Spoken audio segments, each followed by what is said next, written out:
Hey guys, welcome to this week's small group. This is the fourth installment of El Rey Jesus. This is going to be the last small group that we're going to do on El Rey Jesus, but we're probably going to do one more sermon next week. But next week is going to be fellowship week. So we've determined that Jesus is God the King. We've talked about His kingdom. We've talked about His miracles, which is the evidence of who He is. And because of Jesus' message and work, many in the New Testament had concluded that He was the Messiah that they had been waiting for. But while they were right about His identity, they were wrong about what that identity actually meant. It wasn't so much a case of mistaken identity, but it was a case of misunderstanding the nature of who Jesus really is. And so what we're going to be talking about this week is how closely Jesus' identity is tied in with His mission. And so before we even start reading any scriptures, I want to start with two questions. What are the misconceptions and misunderstandings about Jesus that people have today? And how do the Gospels correct these misconceptions?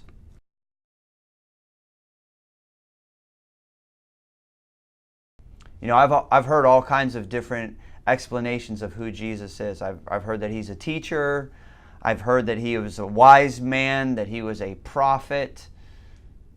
But even if people say that Jesus is the Son of God, or they say that He's the Messiah, do they really understand what that means? Because the majority of society that would even confess that Jesus is the Son of God, they would say that Jesus doesn't judge what other people do, primarily because they don't want Jesus to judge them. And then most church people, they try to make Jesus into who they are. I've heard a lot of church people that say that Jesus is an American, that Jesus would embrace all of the values that America embraces. I grew up in a church where most people thought that Jesus was a Republican. And that Jesus is concerned about politics. I hate to tell you this, but He's not. Jesus is more concerned about their sin. Have you ever heard of that one? Their sin is the problem. Not my sin, but man, my sin is not that big of a deal, but another group of people's sin is so much worse than mine.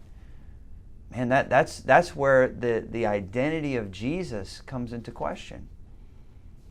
In this session, we will see that Jesus is revealing to His disciples that He was the Messiah. But His disciples didn't understand the idea of a Messiah who suffered. You see, they thought of a Messiah who would come and reign as king. They didn't understand the suffering Messiah. And so Jesus' suffering was the culmination of His mission.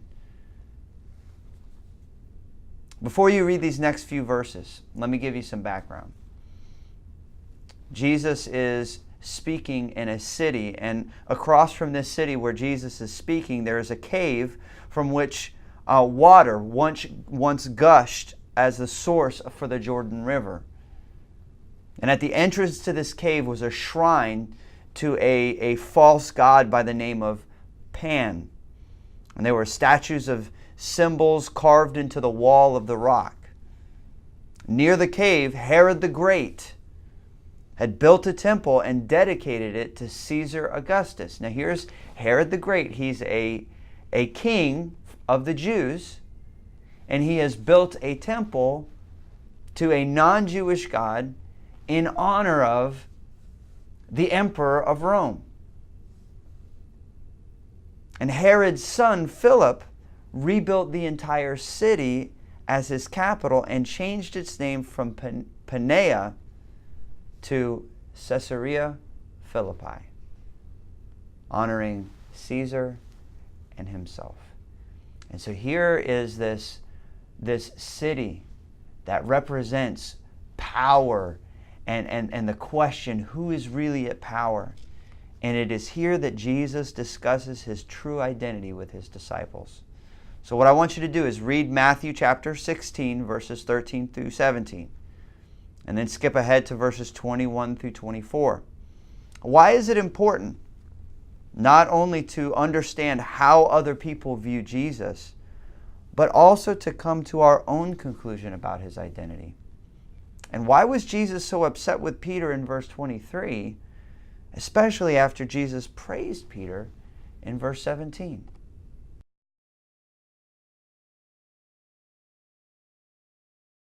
You know, it's good to know what other people have to say about Jesus.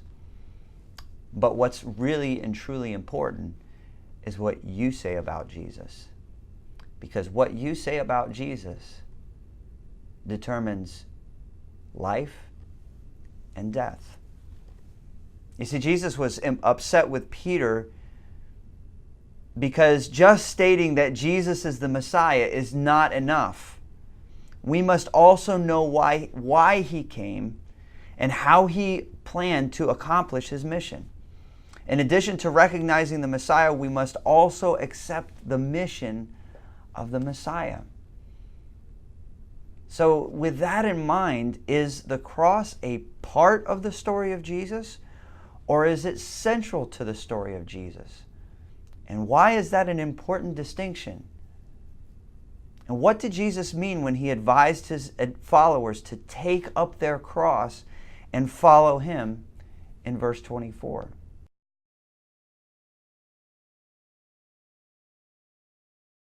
What I'd like for you to see is that the cross is not just part of Jesus' story.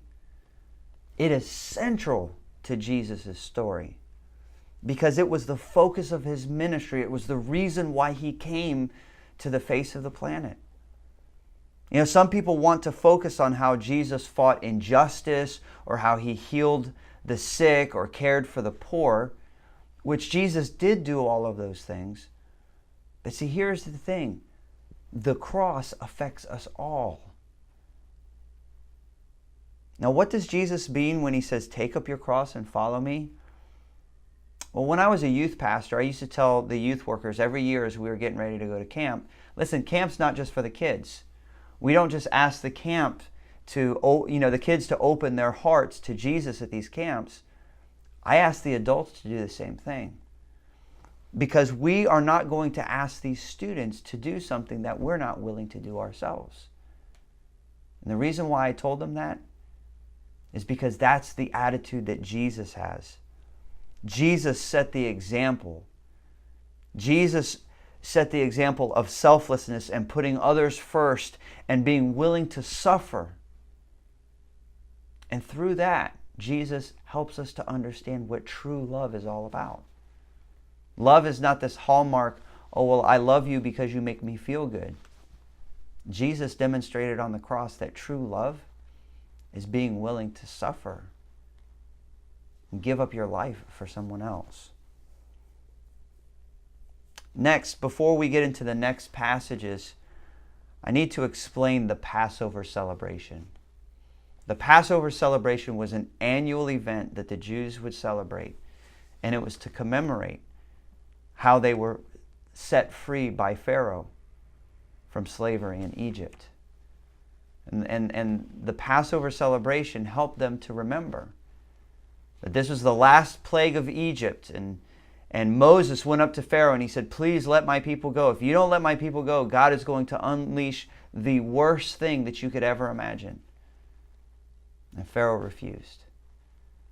And so Moses went back to his people and he says, listen, the angel of death is coming. And the only way that you can protect your household, the only way that you can protect your firstborn sons from being slaughtered this evening is to take the blood of a lamb, a perfect sheep or a lamb, and to place it on the doorposts of your house. And that night, anybody who had the blood of the lamb on their house, the angel of death would pass over their home. What's interesting is that Jesus' last meal and crucifixion were at the time of the Passover celebration. So what I want you to do is read Matthew chapter 26, verses 26 through 29. Why do you think Jesus' suffering and death happened during the Passover? And in what ways was the Passover event a picture pointing toward Jesus Christ?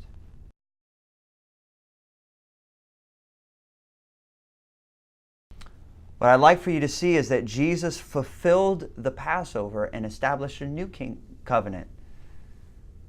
In the new covenant, they didn't have to do a Passover celebration where they had a lamb slaughtered every year. They didn't have to do that over and over and over again. It was a new covenant in which Jesus imprinted on our hearts. You see, Passover pointed ahead to the perfect lamb. Every year they had the lamb, but the lamb was imperfect because they would have to do it over again next year. But Jesus was the perfect lamb. After Jesus, death didn't just pass over for another year. Jesus conquered sin and death once for all. So how does the severity of the sacrifice during the Passover, meaning an unblemished lamb, communicate to us the seriousness of our sin? And how is Jesus' mission on the cross better than the Passover sacrifice that they celebrated year after year?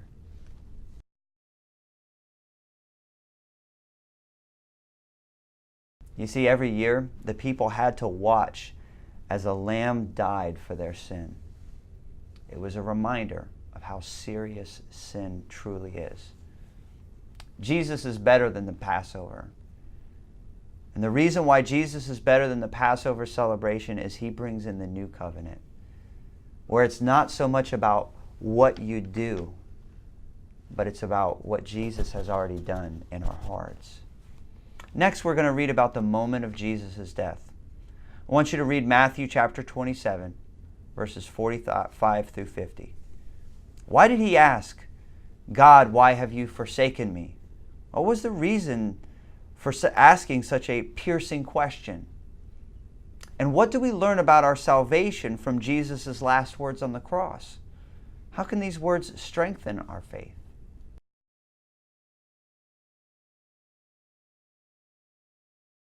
So if the question is what did Jesus Christ signify?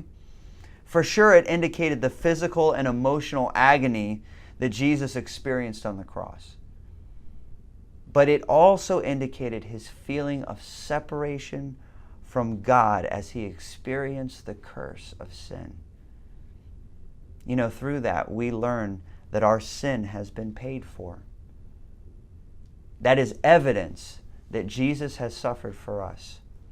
It strengthens my faith to know that Jesus experienced separation from God so that I don't have to. In what ways does Christ's sacrifice for us inspire us to sacrifice our comfort in order to reach others with the good news of God's forgiveness? And after you finish with that question, I want to encourage you to close in prayer as a small group and ask God to make the cross the central theme of your life. God bless you guys, and we'll see you on Sunday.